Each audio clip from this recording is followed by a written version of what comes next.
Hello बच्चों, good morning. आज biology का एक बढ़िया सा टॉपिक आपके बीच में स्टडी कर रहे हैं हम लोग।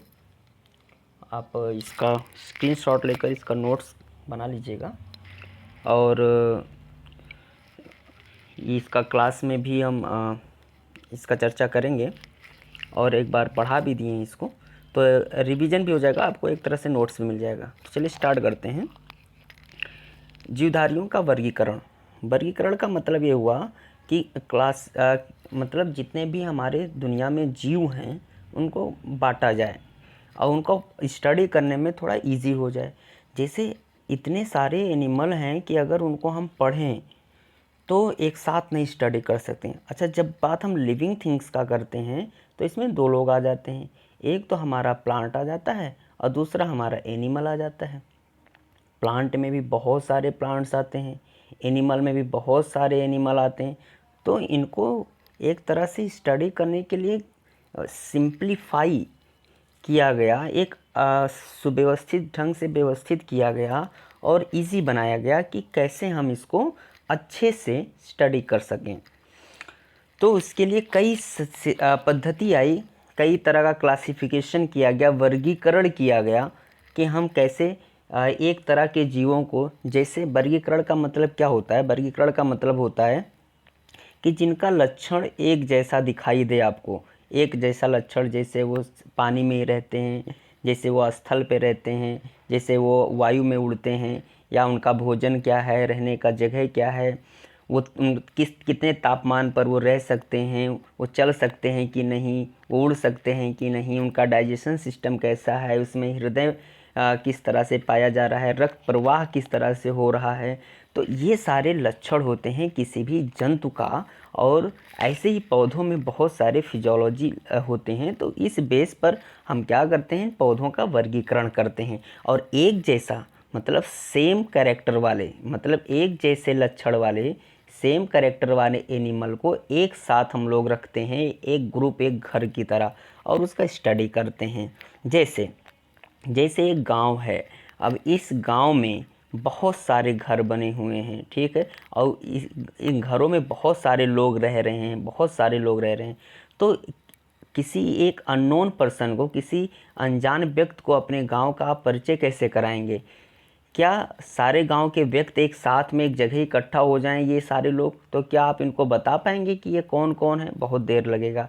लेकिन अगर हम ऐसे बताएं कि ये राम का घर है, ये श्याम का घर है, ये मोहन का घर है, ये राधा का घर है, एग्जाम्पल, ये सबका अलग अलग अपना घर है, उस घर में जाएंगे तो एक कैरेक्टर वाइज सबका स्टडी हो जाएगा। जैसे एक तरह से, और कि इनकी ज़रूरत क्यों पड़ी वर्गीकरण की।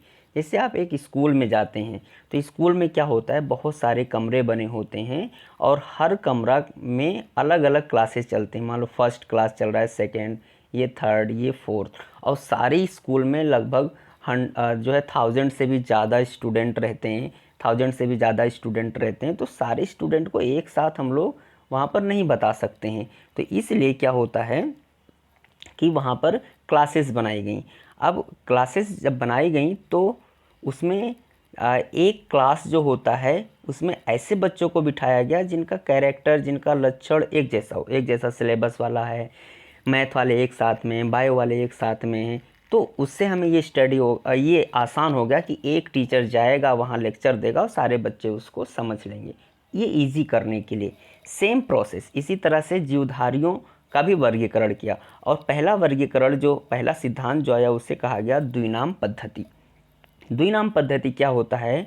द्विपद नाम पद्धति का प्रतिपादन कैरोलस लीनियस, इनको लोग प्यार से जीनियस लीनियस भी कहते थे, कैरोलस लीनियस के द्वारा 1758 ईस्वी में अपनी पुस्तक, इन्होंने एक पुस्तक लिखा था सिस्टेमा नेचुरी, बहुत इंपॉर्टेंट, नेचुरे लिखा है, इसको नेचुरी कर लेना, सिस्टेमा नेचुरी में किया गया।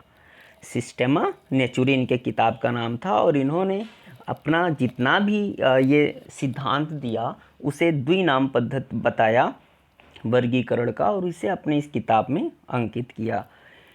इसमें क्या था कि इसमें इन्होंने सबसे पहले बताया द्विनाम पद्धति में कि जितने भी जानवर दुनिया में हैं, जितने पौधे दुनिया में हैं, सबका दो नाम होना चाहिए।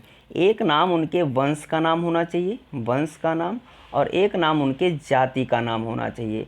और इसमें भी ये बताया गया कि जो जाति होती है ये वेरिएबल होगा, ये बदलती रहेगी, लेकिन वंश जो होगा ये बिल्कुल फिक्स होगा, एक वंश फिक्स होगा। ठीक है, तो पहला पद जो है जेनेरिक होता है और दूसरा पद जाति होता है। जेनेरिक मतलब वंश होता है और दूसरा जाति होता है। तो किसी भी जैसे मनुष्य का नाम अगर लेंगे तो होमो सैपियंस लिखा जाता है। अब तो मनुष्य का नाम होमो सैपियंस सैपियंस, इसको त्रिनाम पद्धति कहा जाता है, आगे पढ़ेंगे इसको।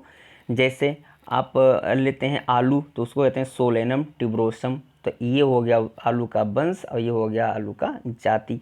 जैसे आप लेते हैं मक्खी, घरेलू मक्खी, तो उसको क्या बोलते हैं, मस्का डोमेस्टिका, तो ये मस्का ये डोमेस्टिका, एक हो गया वंश और एक हो गया जाति। तो ऐसे पढ़ते हैं।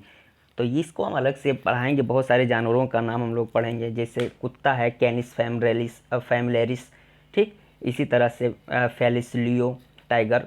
तो ये सारे नाम जो होते हैं वो जानवरों के, जंतुओं के नाम हैं।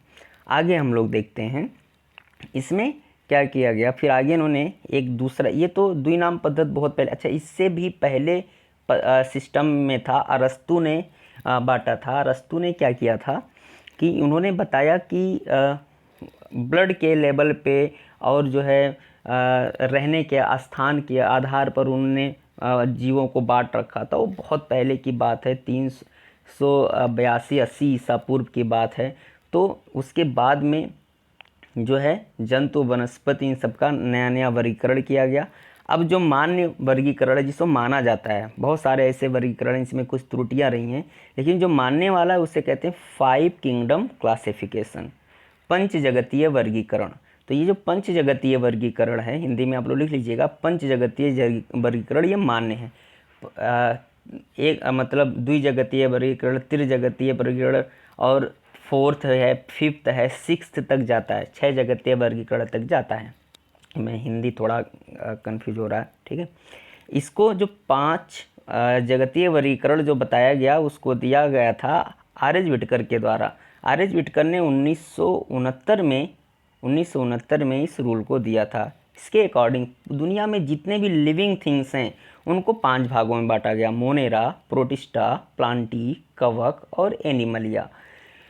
अब देखते हैं मोनेरा में केवल बैक्टीरिया को रखा गया, ऐसे समझते हैं, केवल बैक्टीरिया। जितने दुनिया में बैक्टीरिया हैं, बैक्टीरिया भी 3 तरह का आप लोग पढ़ोगे, एक होता है यू बैक्टीरिया, एक होता है आर्की बैक्टीरिया, एक होता है साइनोबैक्टीरिया। तो जितने भी बैक्टीरिया हम लोग पढ़ते हैं वो मोनेरा में पढ़ते हैं। उसके बाद प्रोटिस्टा में एक कोशिकीय जीव का अध्ययन करते हैं, यूकैरियोटिक होता है, इसमें केंद्रक विकसित होता है, लेकिन मोनेरा में केंद्रक विकसित नहीं होता है और ये प्रोकैरियोटिक होता है। सबसे इम्पोर्टेंट है बच्चों कि मोनेरा जो है ये प्रोकैरियोट कोशिका का सबसे बेस्ट एग्जाम्पल है। जितने भी बैक्टीरिया, और कोई प्रोकैरियोट नहीं, केवल मोनेरा में मोनेरा में बैक्टीरिया लोग ही प्रोकैरियोट्स होते हैं। प्रोटिस्टा में जितने हैं वो सब एक कोशिकीय होते हैं, लेकिन यूकैरियोटिक होते ये भी एक कोशिकीय हैं, लेकिन ये प्रोकैरियोट होते हैं। अभी जब हम सेल पढ़ेंगे तो यूकैरियोट और प्रोकैरियोट में डिफरेंस देखेंगे। अगला प्लांटी में केवल पौधों को रखा गया। ये बहुकोशिकीय होते हैं, बहुत सारी कोशिकाओं से बने होते हैं, ऊतक होता है। ये प्रकाश संश्लेषण करते हैं, इनमें रिक्तिकाएँ पाई जाती हैं। प्रकाश संश्लेषण करने के लिए क्लोरोफिल का होना बहुत ज़रूरी है, और यही क्लोरोफिल है जो प्लांट में और एनिमल में एक डिफरेंस क्रिएट करता है। क्लोरोफिल होना इसका मतलब वो प्लांट होता है, ना होना इसका मतलब एनिमल होता है। एक बहुत बड़ा एडवांटेज है इसका कि जिसके पास भी क्लोरोफिल है वो अपना भोजन स्वयं बना ले रहा है, फोटोसिंथेसिस कर रहा है। अगला है कवक, फंजाई प्लांटी से अलग है। फंजाई बहुत होते हैं, कवक बहुत सारे कवक होते हैं। ये यूकैरियोटिक होते हैं, क्लोरोप्लास्ट का अभाव होता है और प्रकाश संश्लेषण नहीं कर पाते हैं। तो ये जो बैक्टीरिया इनकी जो हम बात कर रहे हैं, कवक की जो बात कर रहे हैं, तो इसमें क्या होता है कि ये यूकैरियोट तो होते हैं, क्लोरोप्लास्ट नहीं होता, इसलिए खाना नहीं बना पाते हैं, प्रकाश संश्लेषण बिल्कुल नहीं कर पाएंगे। ठीक, एनिमलिया की बात करें, एनिमलिया में सारे एनिमल्स को रखा गया, जितने भी एनिमल्स के अंदर आते हैं उन एनिमल्स को एनिमलिया में रखा गया। अब एनिमलिया में क्या क्या होते हैं, बहुकोशिकीय भी होता है, जिस तरह से पौधा इधर प्लांट बहुकोशिकीय था ऐसे ये भी बहुकोशिकीय होता है, और ये यूकैरियोट होता है, ये भी यूकैरियोट होता है, ये भी यूकैरियोट है, ये भी यूकैरियोट, केवल ये आपका है वो प्रोकैरियोट है। और ये जो कवक की बात करेंगे, कवक में केवल ऐसा आपको देखने को मिलेगा कि ये यूनिसेलुलर, मतलब ये एक कोशिकीय ही होते हैं, अधिकतर ये आपको एक कोशिकीय ही मिलेंगे। कुछ ऐसे कवक देखे गए हैं जिनमें वो चैन बना लेते हैं, बट ये होते एक कोशिकीय ही हैं, ठीक है। तो ये इसके बाद में आगे चलते हैं। अब इसका एग्जाम्पल यहाँ पर अगर आप एग्जाम्पल इसका देखें तो बैक्टीरिया का एग्जाम्पल, या आपका मोनेरा का एग्जाम्पल बैक्टीरिया है, ब्लू ग्रीन एल्गी। ये जो ब्लू ग्रीन एल्गी आप पढ़ते हो BGA, ठीक है, एक्चुअली इसी को कहा जाता है साइनोबैक्टीरिया, साइनोबैक्टीरिया। और साइनोबैक्टीरिया जो है उसी को कहा गया ब्लू ग्रीन एल्गी BGA, ठीक है, नीला हरा शैवाल कहते हैं इसको। शैवाल क्यों कहते हैं, इस बैक्टीरिया है फिर भी शैवाल कहते हैं। तो आगे भी हम लोग देखते हैं, क्योंकि ये बैक्टीरिया माना जाता है बहुत एडवांस बैक्टीरिया होता है, इसलिए BGA जो है साइनोबैक्टीरिया में वैसे जितने बैक्टीरिया हैं प्रोकैरियोट होते हैं और इसमें पर्णहरिम नहीं पाया जाता है, लेकिन ये जो साइनोबैक्टीरिया होता है उसमें या इसमें जो है BGA में, इसमें पर्णहरिम पाया जाता है, प्रकाश संश्लेषण कर लेता है। प्रोटिस्टा, अमीबा, पैरामीशियम, जनरली हम लोग गलती करते हैं, अमीबा का नाम सुनते ही कहते हैं प्रोकैरियोट है, नहीं, अमीबा यूकैरियोट में आता है, ठीक है। बहुकोशिकीय का आपने देखा ही ये सारा। आगे देखते हैं प्रोटिस्टा। प्रोटिस्टा क्या है, प्रोटिस्टा को जो है 5 वर्ग में हम लोग स्टडी करते हैं, प्रोटिस्टा को अलग से बांटा गया, ठीक, पंच जगतीय वर्गीकरण से हटके। प्रोटिस्टा में कौन कौन आता है, एक आता है राइजोपोडा, एक आता है जो है स्पोरोजोआ, एक आता है फ्लैजिलेटा, एक आता है सिलिएटा, एक आता है एल्गी, ठीक। ये NCERT के अकॉर्डिंग हम पढ़ा रहे हैं आपको। राइजोपोडा, स्पोरोजोआ, फ्लैजिलेटा, सिलिएटा और एल्गी, ठीक, एल्गी। इसको आप लोग हिंदी में लिख लीजिएगा। अच्छा, होता क्या है राइजोपोडा, राइजोपोडा उसे कहा जाता है जिसमें स्यूडोपोडिया पाया जाए। स्यूडोपोडिया मतलब अमीबा टाइप का, मतलब अमीबा का कोई आकार नहीं, ऐसे अमीबा होता है। तो इसमें ये जो बनते हैं, ये उभारे जो होती हैं, इनको स्यूडोपोडिया, PSU, स्यूडोपोडिया कहते हैं। स्यूडो का मतलब होता है झूठा और पोडास का मतलब होता है लेग। तो इसमें झूठे पैर की तरह होता है, क्योंकि जो अमीबा मोशन करता है, चलता है, अमीबा में जो मोशन होता है वो इन्हीं स्यूडोपोडिया के कारण होता है। तो ये बनते और बिगड़ते रहते हैं। सेलजॉल थ्योरी, बहुत सारी थ्योरी हैं जो ये बताते हैं कि अमीबा कैसे मूवमेंट करता है। तो अमीबा, इसका बेस्ट एग्जांपल अमीबा है राइजोपोडा में। तो राइजोपोडा में अमीबा टाइप के जीवों को रखा गया। अमीबा भी कई प्रजातियां हैं, Entamoeba, histolytica, Entamoeba जिंजिबेलिस, Entamoeba vaginalis, बहुत सारे हैं जो रोग करते हैं, बहुत सारे हैं जो रोग नहीं करते हैं, ठीक है। अगला स्पोरोजोआ, स्पोरोजोआ जिसमें स्पोर्स बनते हैं। स्पोर क्या होते हैं, ये छोटे छोटे कोशिकाएं होती हैं, छोटे छोटे अंडे टाइप के होते हैं जो आगे चल के नए जीव को निर्माण करते हैं। तो ये स्पोरोजोआ एक्चुअली लक्षण होता है, ये स्पोर का बनना ये पौधों का लक्षण होता है, जो पौधे स्पोर बनाते हैं। लेकिन यूग्लिना ऐसा है, इग्लिनॉइड कंडीशन में ये स्पोर बनाता है, इसीलिए यूग्लिना को कहा जाता है connecting link between plant and animal. इसे जंतु और वनस्पति के बीच का संयोजी कड़ी कहा जाता है। कई बार ये क्वेश्चन पूछा गया है कि जंतु और वनस्पति के बीच की संयोजी कड़ी कौन है, तो वो यूग्लिना होता है। इसके बाद में फ्लैजिलेटा, फ्लैजिलेटा का मतलब जिसमें फ्लैजिला पाया जाए, ऐसे यूकैरियोटिक कोशिकाएं जिसमें फ्लैजिला होता है, फ्लैजिला इसे कहा जाता है, पूंछ की तरह स्ट्रक्चर ऐसे निकला होता है, इसको फ्लैजिला कहते हैं।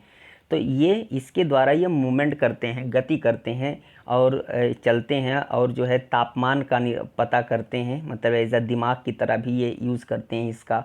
और इसी को जब ये मूवमेंट करते हैं, चलते हैं, हिलाते हैं, तो ये चप्पू की तरह काम करता है। चप्पू मतलब जो नाव पतवार होता है उसकी तरह काम करता है, और इसी के माध्यम से ये गति भी करते हैं। तो ये जिसमें भी इस टाइप का कुछ पाया जाता है चलने के लिए, उन्हें फ्लैजिलेटा कहते हैं। जैसे प्लाज्मोडियम हुआ, प्लाज्मोडियम बाइवेक्स, प्लाज्मोडियम मलेरी, इसे मलेरिया होता है, इसे मलेरिया परजीवी भी कहते हैं, ठीक है। उसके बाद में अगला है सिलिएटा। सिलिएटा क्या होता है, ये भी मोशन ही करता है। सिलिएटा मतलब फ्लैजेला एक ही जगह पे निकला होता है, बड़ा सा होता है, और सिलिएटा पूरे बॉडी पर इस तरह से छोटे छोटे बाल की तरह स्ट्रक्चर्स निकले होते हैं, इनको सीलिया कहते हैं। तो अगर ये सीलिया किसी में पाया जाए, सीलिया, तो उन जीवों को सिलिएटा कहा जाता है। जैसे पैरामीशियम, चप्पल जंतु आपने देखा होगा, पैरामीशियम पैरामीशियम आपने देखा होगा, जो इस तरह से बना होता है। एक होता है यूग्लिना, यूग्लिना में इस तरह से आप देखते हैं एक फ्लैजेला लगा होता है। अच्छा, और जो आपने वो देखा होगा पैरामीशियम, पैरामीशियम कुछ यूँ चप्पल की तरह ऐसे पाया जाता है, ऐसे। तो इसमें चारों तरफ जो है, इसमें चारों तरफ क्या होते हैं, सीलिया, चारों तरफ जो है सीलिया लगे होते हैं। इसमें चारों तरफ जो है सीलिया लगे होते हैं, ऐसे छोटे छोटे बहुत क्लस्टर्स होते हैं सीलिया के, गुच्छे सीलिया पाई जाती है, तो इनको सिलिएटा कहा जाता है। अगला आता है बच्चों एल्गी। एल्गी का मतलब शैवाल। शैवाल में डायटम्स और स्पायरोगायरा का एग्जाम्पल दे गया। बहुत सारे एलोथ्रिक्स हैं, स्पायरोगायरा, डायटम्स हैं और क्लोरेला है, बहुत सारे शैवाल पाए जाते हैं। शैवाल बहुत एडवांस होते हैं, इसमें क्लोरोप्लास्ट पाया जाता है, ये अपना भोजन स्वयं बनाते हैं। जब फोटोसिंथेसिस होता है तो इनमें से ऑक्सीजन गैस निकलती है, और ऑक्सीजन सबसे ज़्यादा कहाँ से निकलती है, समुद्र से निकलती है, और समुद्र में सबसे ज़्यादा पाए जाते हैं एल्गी। ठीक है, आगे आगे क्वेश्चन बहुत इंपॉर्टेंट क्वेश्चन बनेगा इसका। तो ये हो गया आपका प्रोटिस्टा। कवक में देखते हैं, कवक भी कई तरह, हम कवक का स्टडी करते हैं। कवक में एक हम पढ़ते हैं ईस्ट के बारे में। ईस्ट को हम हिंदी में क्या कहते हैं, खमीर। वही खमीर होता है जिससे हम पनीर बनाते हैं, दूध से दही बनाने में कहीं कहीं यूज़ किया जाता है, पनीर तो बनाया ही जाता है ईस्ट से। ठीक, इसमें दूसरा पढ़ते हैं सिल्म मोल्ड। सिल्म मोल्ड बहुत छोटे छोटे पार्टिकल नुमा होते हैं, जो है ऐसे जगह पे पाए जाते हैं जहाँ चीज़ें सड़ने गलने लगती हैं, वहाँ सिल्मोड्स पाए जाते हैं। इसी तरह से आप मशरूम, वो छत्रक आपने पढ़ा होगा, कुकुरमुत्ता की तरह ऐसे जो होते हैं वो मशरूम होते हैं। मशरूम खाया जाता है, रिच प्रोटीनस होता है, इसमें प्रोटीन सबसे ज़्यादा पाया जाता है मशरूम में, तो ये मशरूम भी इसी में आता है। अगला है लाइकेंस या माइकोराइजा। इसका एडवांस, जैसे बैक्टीरिया का एडवांस फीचर किसमें देखने को मिला था, साइनोबैक्टीरिया में, वो एल्गी की तरह बिहेव करता था। ऐसे जो कवक हैं, कवक का एडवांस लक्षण दिखाने मिलता है लाइकेंस में। लाइकेंस क्या होता है, ये सब तो अपना खाना नहीं बना पाते हैं, मृतोपजीवी होते हैं, सड़े गले पदार्थों पर उगते हैं कवक। लेकिन लाइकेंस क्या होता है, सहजीवी होता है, सहजीवी का सबसे अच्छा उदाहरण होता है लाइकेंस। लाइकेंस में होता क्या है कि लाइकेंस शैवाल, इसको हिंदी में क्या कहते हैं, शैवाक कहते हैं। तो शैवाक का मतलब शैवा से मतलब शैवाल, ये एक तो इसमें एक पार्ट शैवाल होता है और एक पार्ट कवक होता है, तो कवक और शैवाल दोनों से मिलकर बनता है, उसे लाइकेंस या माइकोराइजा कहते हैं। इसका अलग से आप लोग पढ़ोगे, बहुत इंपॉर्टेंट होता है वो। ये वही लाइकेंस है जो वायु प्रदूषण सूचक होता है। अगर जहाँ वायु प्रदूषण होगा वहाँ लाइकेंस कम हो जाते हैं। ये वही लाइकेंस है जो कई बार पूछा जाता है, सहजीवी का सबसे अच्छा उदाहरण होता है। ये वही लाइकेंस है जो पूछा जाता है कि शैवाल और कवक से मिलकर, ये मतलब एल्गी और फंजाई से मिलकर बने होते हैं ये, और एक दूसरे में सहजीवन व्यतीत करते हैं। तो ये था बच्चों केवल आपका वर्गीकरण, जिसमें आपने देखा कि द्विनाम पद्धति में क्या वर्गीकरण क्या किया गया, मोनेरा, प्रोटिस्टा, प्लांटी, कवक, एनिमलिया, ये पंचजगतीय वर्गीकरण था। प्रोटिस्टा को अलग करके आपने देखा, 5 इसमें भी पढ़ा, राइजोपोडा, स्पोरोजोआ, फ्लैजिलेटा, सीलिया, एल्गी, और कवक में 4 पढ़ा, ईस्ट पढ़ा, और सिल्मोल्ड पढ़ा, और मशरूम पढ़ा, और लाइकेंस, माइकोराइजा पढ़ा। तो आई थिंक आप लोग को समझ में आया होगा, और अगर समझ में आया तो आप लोग ज़्यादा से ज़्यादा उन बच्चों को शेयर कीजिएगा जिनके पास जो कोचिंग अफोर्ड नहीं कर सकते हैं, अभी लॉकडाउन में फंसे हुए हैं। और ये नोट्स ज़रूर आप लोग कॉपी कीजिएगा, बनाइएगा, क्योंकि सब NCERT के पॉइंट्स हैं जो आगे आपको कहीं ना कहीं बहुत फ़ायदा करने वाला है। और प्लीज़ लाइक ज़रूर कीजिएगा, चैनल को सब्सक्राइब कीजिएगा। कौटिल्या कोचिंग की तरफ से सारे टीचर्स आपको कुछ ना कुछ मटेरियल दे रहे हैं। ओके, थैंक यू बच्चों।